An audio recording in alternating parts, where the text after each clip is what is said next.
dinner. I'll get there later. We do what we want when we want. And it's funny you mentioned that, because even when we're recording the podcast,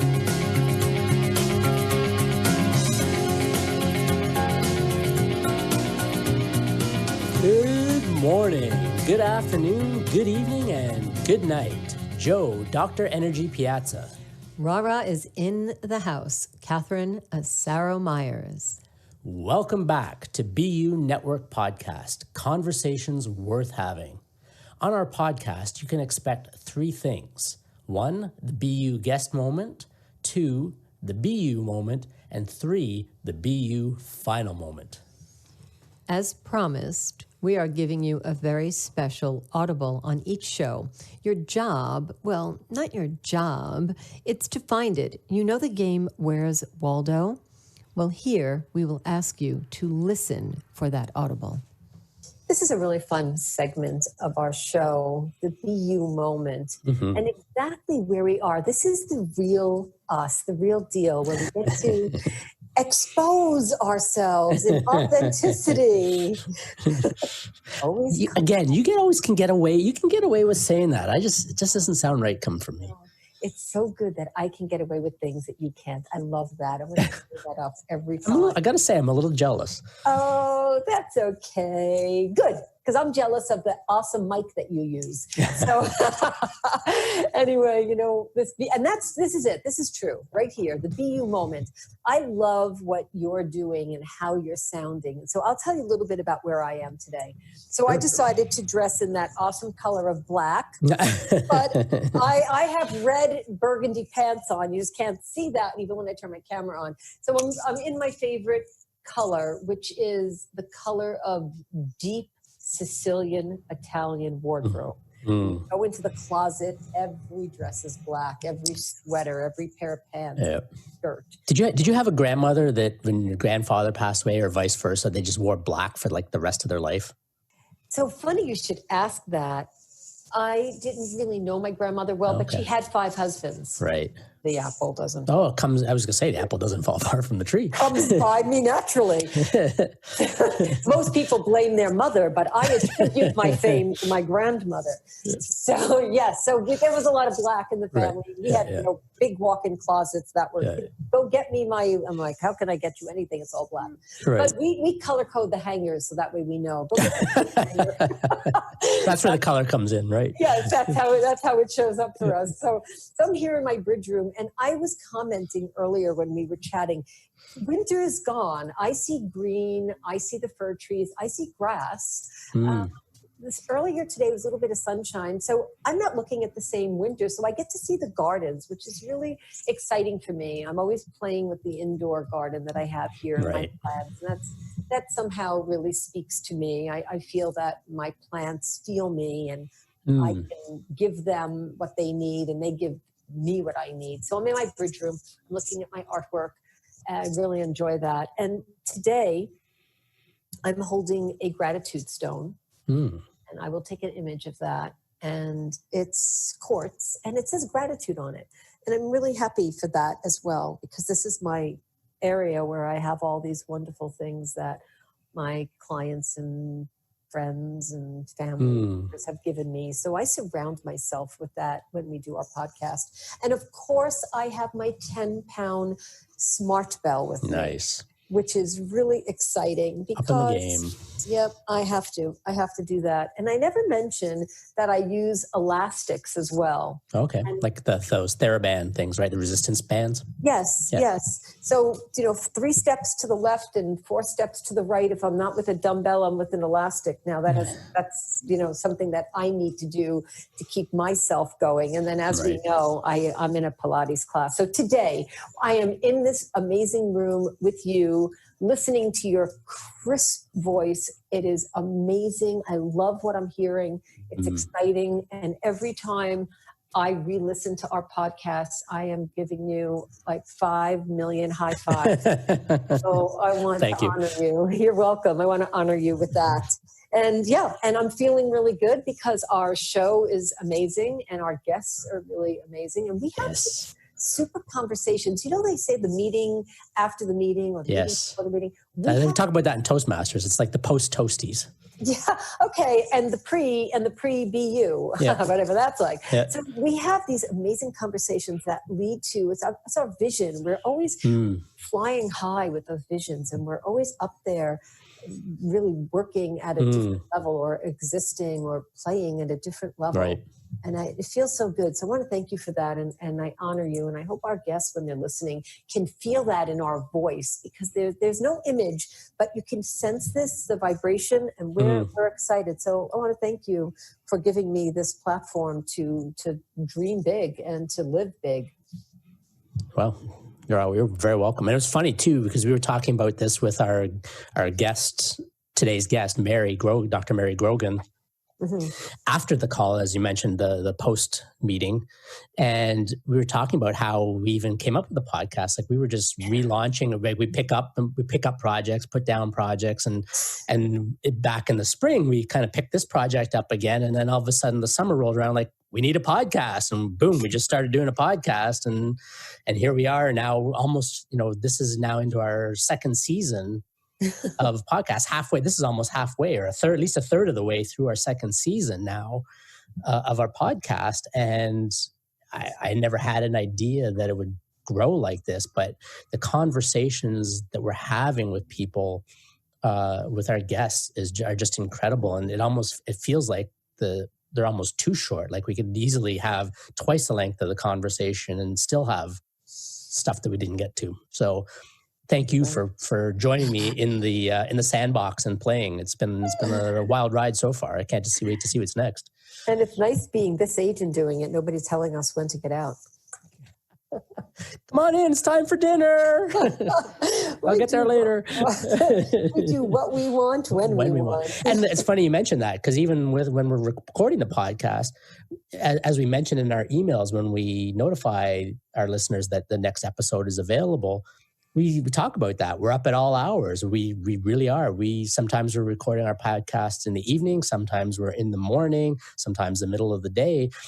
We really make sure we pack it into the schedule that works for us and also for our guests, obviously. Yes, we do. This is because we're very aware of the time and the space. We're very aware of when things move smoothly, how important it is. I find that is efficient a good word? Yep. Yeah, I think that's something that we're very conscious of. And in doing that, I know that the word flow could mean flowing out and up and down. So I'm a little bit cautious about that word flow. But the way that everything works for us is based on our intention. Yes. And we are very intentional about everything being smooth sailing, so to speak. And we often talk before we even get on the pre-call with our guests. You and I get together to have a little chat first about what our intention is for each episode, and what we'd like our audience to get from it, so that we're setting that container right from the beginning, and allows our guests to step into that and tap into that and share what our audience most needs. Exactly. And in our authenticity, it isn't a formula. It's not this thing that... Oh, God, no. Yes. That would drive me crazy. Some people might think that, right? They might not really know that, or they might not be aware of, like, how does that work? And someone described it to me last night, that we set the space, or we set the platform. And within that platform, because we do hold that space, we allow things to happen. Right. As opposed to guiding, pushing, insisting. Like, none of that happens, right? It's this really relaxed feeling. And it's relaxed for us, so hopefully our audience feels that as well.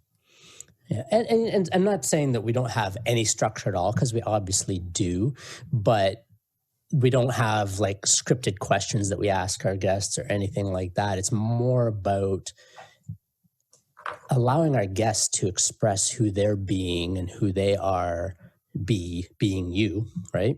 Yes. And and how the work that they're doing expresses who they are and how that can be of use to our audience.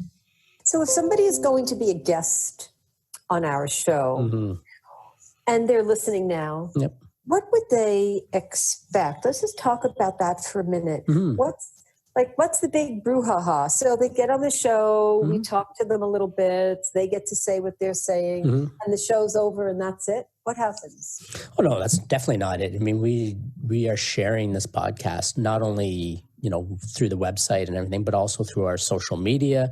And we have a few other little projects that are going to branch off of this podcast. I think I could see maybe some workshops or summits or something like that, where we will definitely be tapping our guests on the shoulder another time to get their participation or to invite them to participate with us. And so I think that's something to look forward to as well. Yes, I like the word tapping, because tapping to me is EFT. There are different levels at which we can tap into our vibration. Yep. So some are higher, some are not so high. Yep. But in tapping, it gives me an image of, when you were little and you kind of tapped on your parent's knee or their hand, or their arm, or I read some information that says that when a child wants their parent on the phone, just teach them to tap on your wrist. As opposed to your face. Get out of my face. Yeah, exactly. Like I am on the phone, because they'll tap on your face because your mouth is moving and there's something in your ear, whether it's a headset. So it's to tap on the wrist. So I get the impression that we'll be tapping our guests on the wrist, so to speak, to get their attention so that they can step into another place to share all the great things that they've accomplished. And that's really what is we want to make on the podcast. It's really about making our guests the star and showcasing them. It's not about us. Yes, it is not about us. And having the BU moment in each show, explaining what we're doing in real time, because we're talking about being on the beach and doing this, so our guests can listen to that and see what's going to come of that. But we give the real vision, and I feel very grounded when I explain my physical surroundings. And each time, although I may say very similar things from show to show, I may highlight something else in my life, or something that's happening, or holding a crystal, or whether it's a stone or a crystal, or holding a dumbbell or an elastic. It gives a real image. When I'm listening to you describe what's going on in your mind and your physical space, it takes me right there, because you're a storyteller. And as storytellers, we want to be able to turn the page in our audience mind's eye. And you do that very well. I really appreciate that. I love listening to what you're doing in the BU moment. So thank you for sharing that. Our guests will get to hear the amazing Mary Grogan, Dr. Mary Grogan, and what her journey has been like up till now, and what's in store for her after. Yeah, I can't wait. I think it's going to be a great episode. So I almost thought you were going to say something Ed Sullivan said. A really great show. And on that note, I think we should go and speak to Mary. Okay, let's do it. All right. See you on the other side. Ciao. Dr. Energy, I'm so excited to talk to our guest, to speak with our guest today. Mary is not only a friend, but she's an amazing woman. I have so many things that I want to say about her, but I'm going to read some things about her. The whole show could be about me talking about Mary. I was reading about Mary, and it was like blowing me away how much she's done. So I'm really excited about this. Yes, and we will definitely have some time with Mary alone. I want alone time with her. We can learn so much from her. So I'm going to read some of her bio, because Mary is such a well-written person, a well-spoken person as well. So here's what I have to discuss with Mary, and then I'll put my 2 cents in.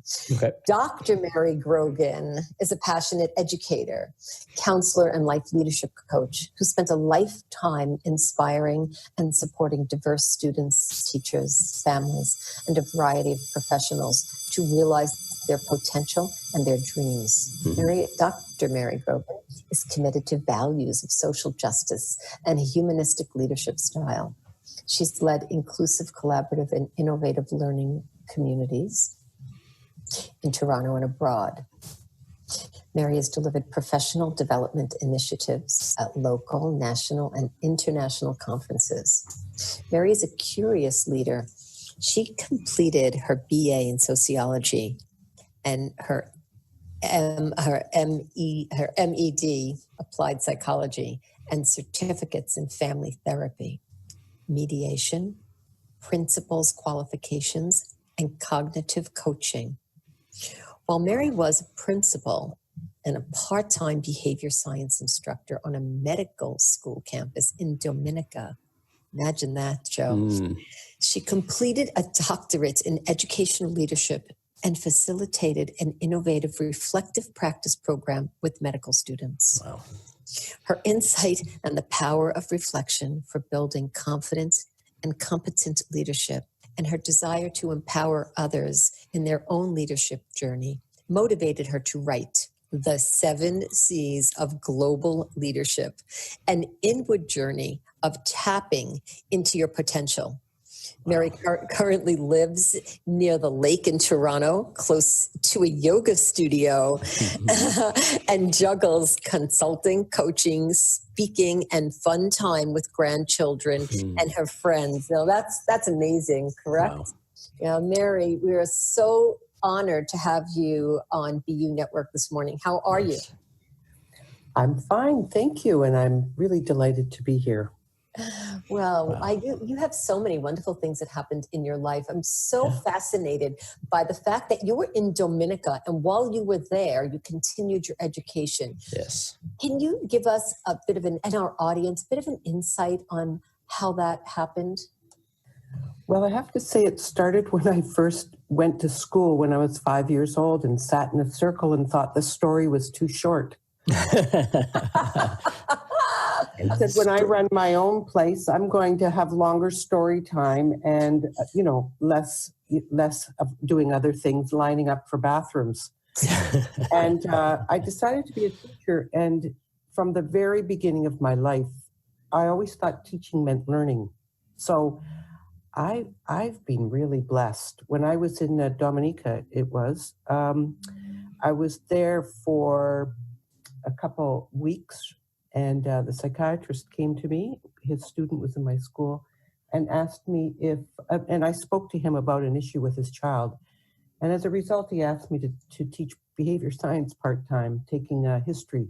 Oh, wow. Students how to do history taking. And when I realized that when I was sitting in the group with the students, I realized some of the questions around body and gender and other cultural issues that I was aware of, I didn't see, of course, get taken into the history taking because it's really about the physical. And it made me realize that people aren't thinking, they're just doing. And it surprised me. But my first experience with medical school, and I realized how basic science it was. And because I'm a social science person, I was shocked and started to observe and do a lot of my own thinking about how they were talking about their community visits in the clinics. And I became aware for the first time, really, that not everybody reflects. And it was kind of shocking to me. So I decided to think about doing a PhD. I've always wanted to do it. So I thought I would originally do a PhD with the research on reflective practice. Right. But since I wasn't a full-time prof, I wasn't able to do research on a program that I wasn't in charge of. Right. I stepped back and thought about it differently and realized that I wasn't sure that the students leaving the island really, we had a good idea how professional they were in terms of their ethics and in terms of their cultural competency, which comes under the name of professionalism. So I started my PhD because I couldn't get an answer. Right. And isn't that the way that our learning gets informed, right? Is we have a question about something and we get interested about it and passionate about it. And like, look, there's no answers. Let's go find some. Right. I think Mary, like everyone, everybody's amazed at how incredibly learned physicians are. Mm-hmm. And I was impressed. I've never worked in a science background like that. So although I was in awe, I was also questioning, what about the other part of them? Right. In their formation. So it led me to my research, and everything's just evolved from there, you know? And Mary, you told me when we spoke that this is not the, obviously, and you were 5, you can recall that at that moment you knew that you were an educator, correct? Like this is who you were. This is who you are. And what are some of the things right now, if you like take a reflection back on what you've done, what are some of the things that you have in store for yourself moving forward? It's a good question, because I think it's in process. It's taken me a while after I've returned back from Dominica to really decide how I'm going to move forward. I've not been successful getting work that aligns with my competencies. Right. In post-secondary, which surprised me. I think I was naive and thought I might be able to get work on professionalism topics and reflection. But of course, I had done my work outside of Canada. Right. So I wasn't known here. And so what I did is I've done a lot of reading, a lot of thinking, a lot of talking to people, and I realized reflection is really concerns me, the lack of leadership around me, politically, in institutions, daily life, in families, communities. And I was trying to think about a way I could kind of take what I knew, my own wisdom from experience and research, and take that knowledge and find a new way to share it. Because as an educator, I have a responsibility to share what I know and to have other people share their light. So I took some program in coaching, and I've decided to add that to my expertise. Right. And now I'm looking at hopefully coaching people who are dealing with leadership experiences in their own journey, and just determining whether I'm going to do it individually or group. So I'm right at that point of moving into a business that's going to expand. And thank you. And Mary, is that a vision that you see as a global vision? Yes, I do. I could say I'd love to work with top people who are in leadership positions, either business and or government. And it's great to have that vision. Mm-hmm. And I will certainly need partners to help me make some of those connections. But I'm going to, my next plan is to work on some marketing with my book, use my book as a marketing tool, Right. introduce the topics around global leadership. Global leaders, in my definition, a global leader is someone who believes that we're connected, that the humanity is in all of us, and that we're connected to the same human family. And also that we're connected as a global family, and that we are called to make a difference. So it's not a political leadership. It's a leadership that we all have a capacity to nurture within ourselves. So it's not a top-down hierarchy. It's more of like a crowdsourced thing, right? The field, as it were, global humanity coming together and leading from the bottom up. Sounds like it's an individual, and yet it's like the pebble in the water, and that's why I've named it an inward journey. Reflection is an inward journey, but the 7 C's, it's kind of a play on that whole. If you want to move through the world, whatever that world looks like, we usually do it through water, where change happens. It's quite a fluid, kind of challenging and scary. And so I've kind of used that pun on the on And the I like it. that's a great segue, Mary. Excellent segue. I'd like to highlight that we're going to talk about your book now, The Seven C's of Global Leadership, because this is certainly a very important topic for us today. And your subtitle, and this is what you just started to talk about, I want to highlight that, An Inward Journey, Tapping into Your Potential. And I know there's so much to talk about, but maybe you could, I'll see if I can ask you a question to maybe bring out something in you that you hadn't thought about discussing today. Of the 7 C's of global leadership, can you choose one to speak to? You could talk about all 7, but we might run out of time. But let's see if we could choose one that we can talk to our audience about today. And could you elaborate on it for us? You know, I guess community building. Community building is the last C, but it can't happen without the other C's, the connecting to self and the communication and the curiosity and the creativity and the connecting to self. But community building is really what we really are. The world is asking us to build different kinds of communities and to build a community where people care rather than profit.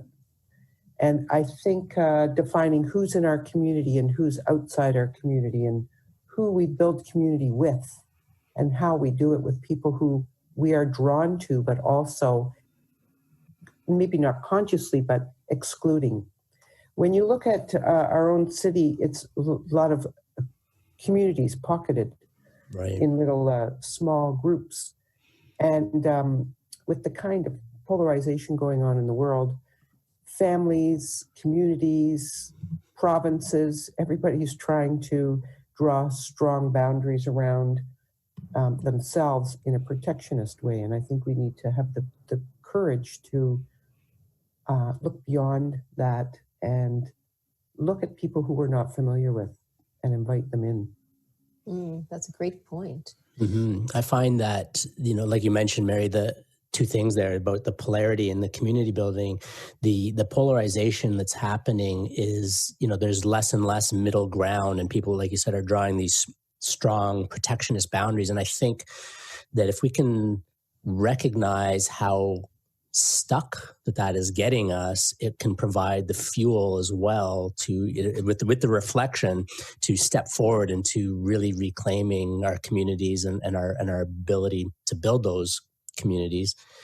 And I noticed that I've been reading research recently about, like places, I think it was in Norway or the Netherlands, where they're having university students live with elderly populations and how it's benefited both groups to have that community. So it's a huge, important thing that we need to redevelop in our world.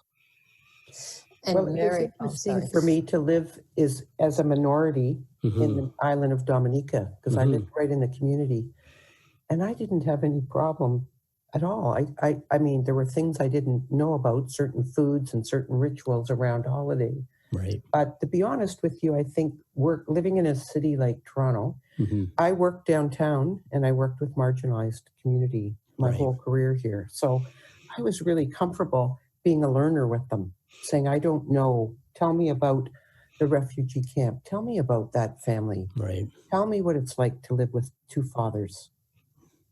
Yeah, it can be challenging for sure. I'm blessed. Really, I was blessed because I was able to be a learner from other different people. I was forced to. Whoever walks in the door, I better make a connection with. It wasn't a problem. But I think we're at that point in our history. We've been relying on others. We've been relying on people who we think are the leaders. Who are the leaders? Are they the white males? Are they the richest? Are they the smartest? What's our definition, and where does it put the ownership on the individual? Right. It's great to, blame others, but when the finger points out, there's 3 or 4 coming at you. To kind of take ownership for where we are. And I think that's the challenge at this next century, is to kind of rethink leadership and rethink our own capacity for change. And Mary, we were talking about, you're speaking about serving, and I know that you serve in the community on so many levels. and you serve in the Rotary as well. And you are involved. You are involved on many aspects or in many aspects of how you serve your community and globally. And one of the questions that came to mind when you were speaking was what inspired you to write this book? Aside from all the knowledge and the experience that you have, there must have been a day in your life where you realized, I'm going to do this. I'm going to write this. Would you recall that? What happened? To be honest, I went to a workshop about writing, and I had a whole different idea about doing a personal story around my own reunion, my own family reunion, because I was adopted when I was young. And I'd had a whole different intention, but it ended up to be a conference about marketing.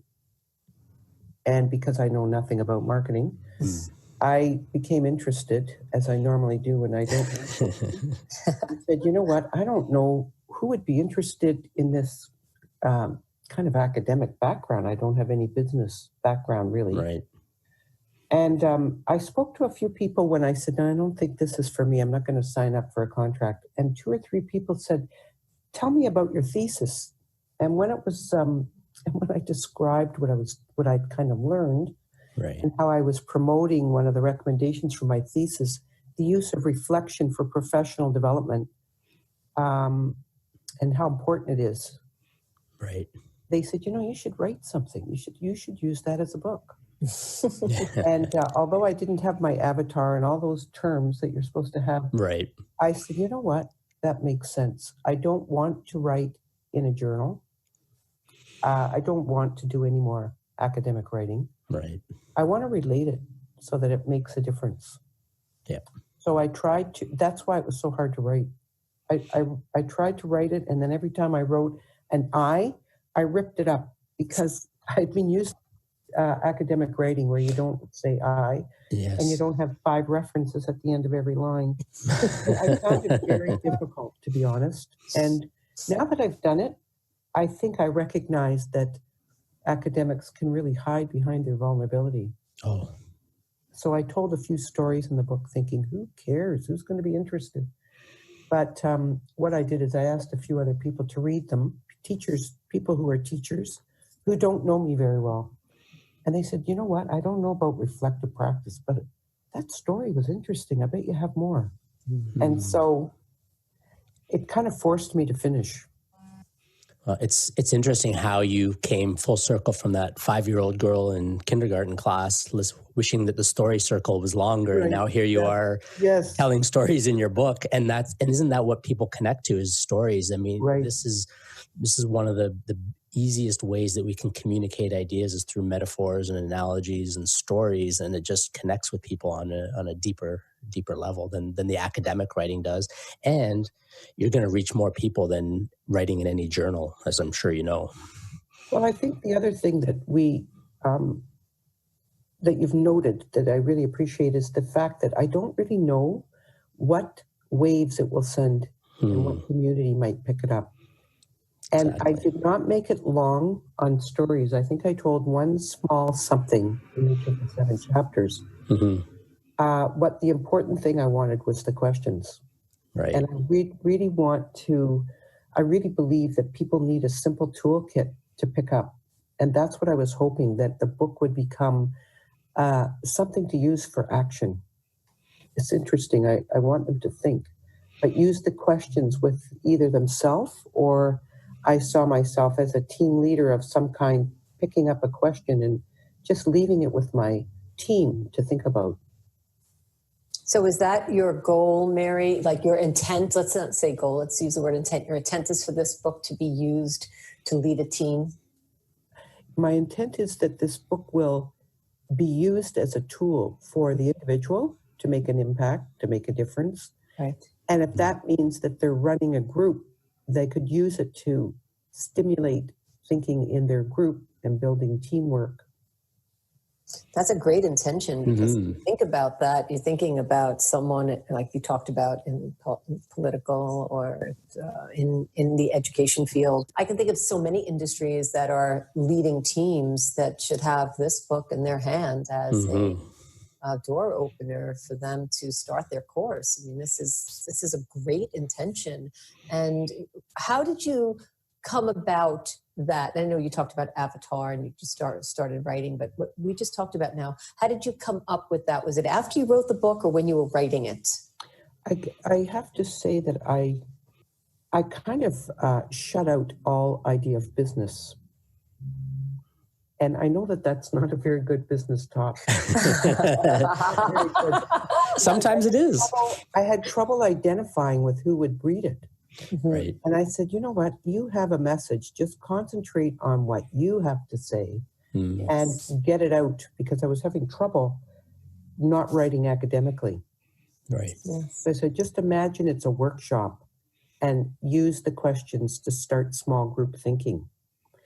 And that's what helped me, because if I had thought about would other people like this, if I kept thinking about whether it would be approved or a bestseller or people would even want to buy it, I would never finish it. So I made a decision. This is my thinking. I'm taking full ownership. Let it sink or swim, just like the journey across the ocean. Let's see what happens. So it's very interesting. I tried hard not to think about other people, as other than people are yearning to develop their potential, whether they're, I don't know how conscious they are at times, but we all have some light. And if it sparks somebody to think about their potential, one of those C's, it's going to cause a change internally and take ownership for some piece of their gifts, their potential, and build it and become aware of their own leadership. Every time we speak, every time we sit with somebody, our energy impacts those around us. That's beautiful, Mary.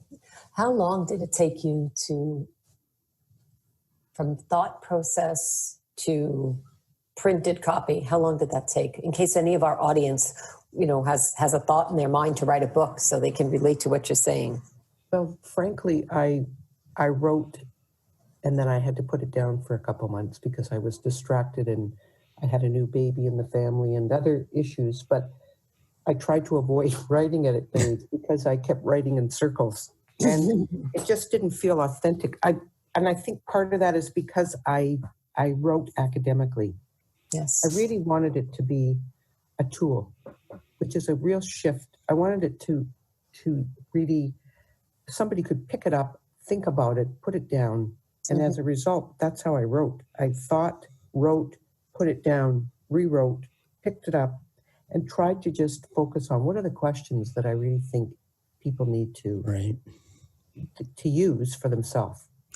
And so I tried to make it generic that way. It doesn't matter whether you're a politician, you were on a plane, picking it up, whether you were a teacher in your own classroom, whether you're a parent. For example, even the first chapter, the connecting to self, everybody needs to connect to themselves. All leaders, whether they're leading a family or whether they're, leading a community project, if they're not connected to themselves, taking care of themselves, they're not modeling and they're not renewing their energy. So they're not growing. So they're not going to have a great impact. Yeah. And isn't that how life works, right? It goes in fits and starts. We have all this energy we get into a project and then we put it down for a little bit and then we pick it up again as our passion renews and because we can't be full on all the time, right? It's just not sustainable that way. So we have to have these pauses where we take the time to reflect. And I see this in my office and practice as well. There's a lot of people out there that just aren't aware of what's going on in their body, with their emotions in their mind, or even what's going on around them. So this is really, really timely. I appreciate you saying that. I have to say the paradox is I'm an extrovert. And although I've spent a lot of my life, a couple of nights a week writing, usually it's been either workshops or papers or whatever, I don't crave, I crave some alone time to write. But if I had not been going through my own journey of transition, I think I would have been able to do it in a couple months. Right. But my life was going through transition. I was acculturating back home, I was uncertain about who might be interested, and I wanted to stop focusing on others. So I think the journey of writing and then discarding and picking up, I wanted to do my own authentic voice. Right. And that's what's going to connect with people is the authenticity. I hope so. Yeah, that it's if people know, people on some level can always sense when we're not being authentic, and they will automatically turn away or not purchase or not engage because at some level they're sensing that this isn't quite right. I want somebody who's authentic. So I congratulate you on that. Thank you. One or two things I did that I've never done before. I did not share the book, and I have not shared it with anybody I know, because some of the people in my group, my family, they know me a certain way.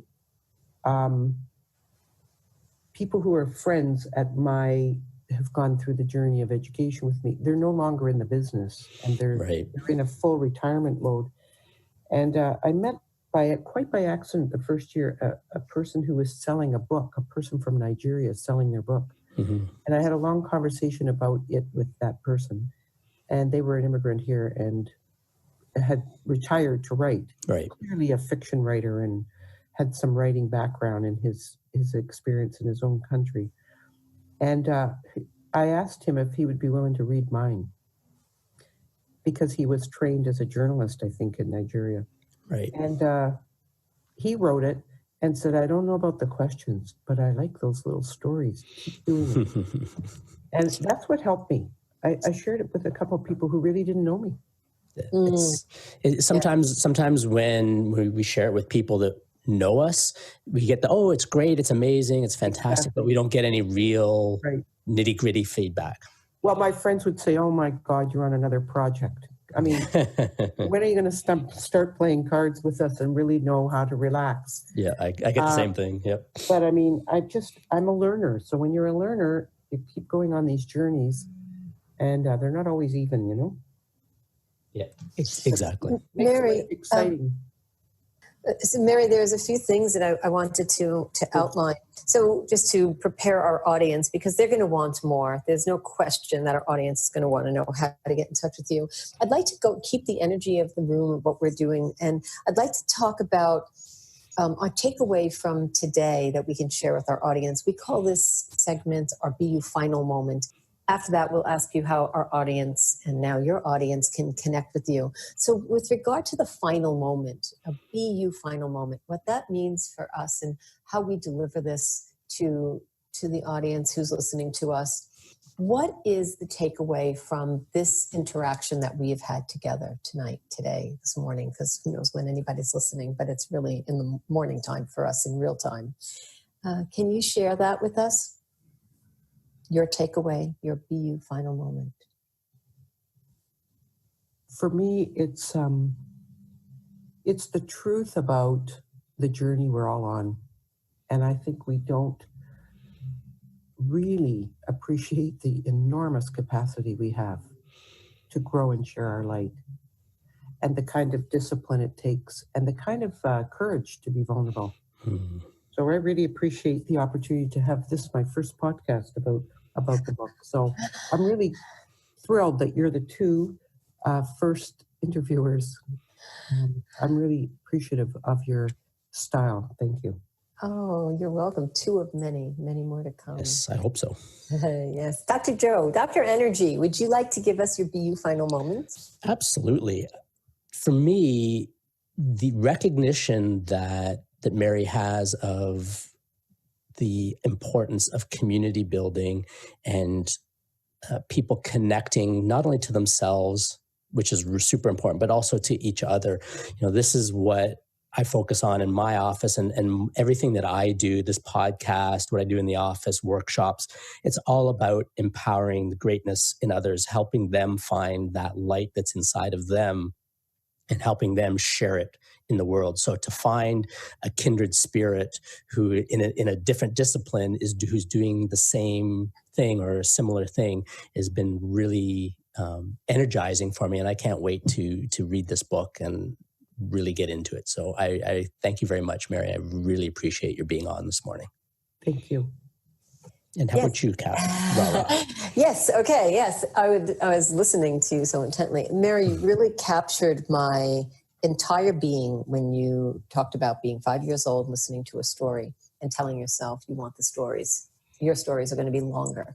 And that brought me to the BU moment, the final moment for me is when you were 5, you had your journey already planned. So when we are striving and we're working and in our business of BU network and my private business with my ambassadors, as I call them, we have things that we want to do and we have reasons why we want to do it. And those reasons stem from very early ages. Mm. You took the time to articulate and you remembered that point. So when someone says, I have an idea, really think about what you told us. At 5, you wanted those stories to be longer. And you did that. You went and lived it. So it's a really important part that you brought up for me, because I speak to 5-year-olds. And I am relating to the fact that their life is, well, obviously their life is, that's their journey. The thoughts that they're having at that moment could in fact determine the life's work that they do. So that's amazing. That got really made me think. It made me stand up on my toes and stand at attention. So I want to thank you for sharing that, because that's a long time for someone like to know, not you long time, but for someone to know that story began at 5. That story I remember. The other day I said something to my husband and he said, "You remember that early?" And I said, "Absolutely." He said, "How do you remember sitting in your high chair crying to that song?" I said, "Well, I cry to that song. That's the song that makes me cry." And he said, "Wow." And but there are things in your life. And so thank you for bringing that up to us and to our audience. I appreciate that. Thank you. Thank you. You're welcome. Thank you for being here. Now, our audience is probably sitting on the edge of their chair or they're driving thinking, how do I reach Mary? So, Mary, we're going to post all of the links that you've provided us. But what is the method that you like? If someone wants to reach you, how do you like to be reached?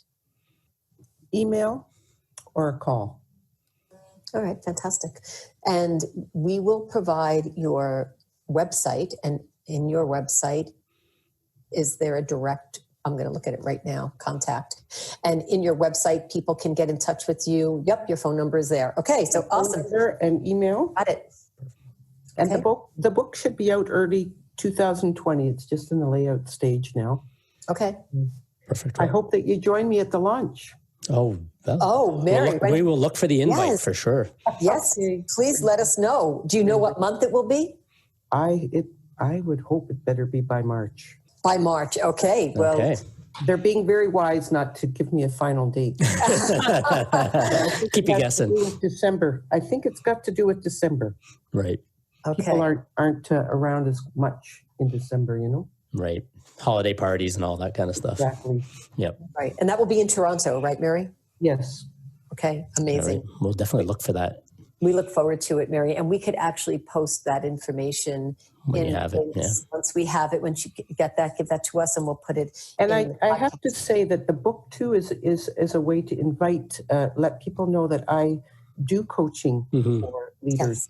Yes. So, I'm definitely going to. I have lots of teacher friends. One of my best friends has a PhD in education as well from NYU, and he's teaching in the U.S. at a college. And so there's definitely people that I'm going to share this book with because they need to hear it as well. So thank you. I am a former faculty at Johns Hopkins. So okay, wow. I taught there for a long distance for a few years there. Nice. Thank you, Mary. And we appreciate you being here with us, and we look forward to all the wonderful things that you have in store for us, and including us in our audience, because we would like to continue this journey with you. And much love to you for your success and for all of the leaders that embark on your book and follow you. Thank you, and have a wonderful journey today. Thank you so much. Thank you for joining us. Sharing is caring. Tell your friends about conversations worth having on BU Network. We really appreciate your reviews, and you can do that on Apple Podcast. Thank you. For show notes and links, go to www.b-u.network/podcasts. Connect with us via our website, www.b-u.network, and build a relationship with us. Sign up to receive information, updates, and your free video training at www.b-u.network/pro. We're looking forward to hearing from you, and thank you for being with us. Ciao. Ciao, babies.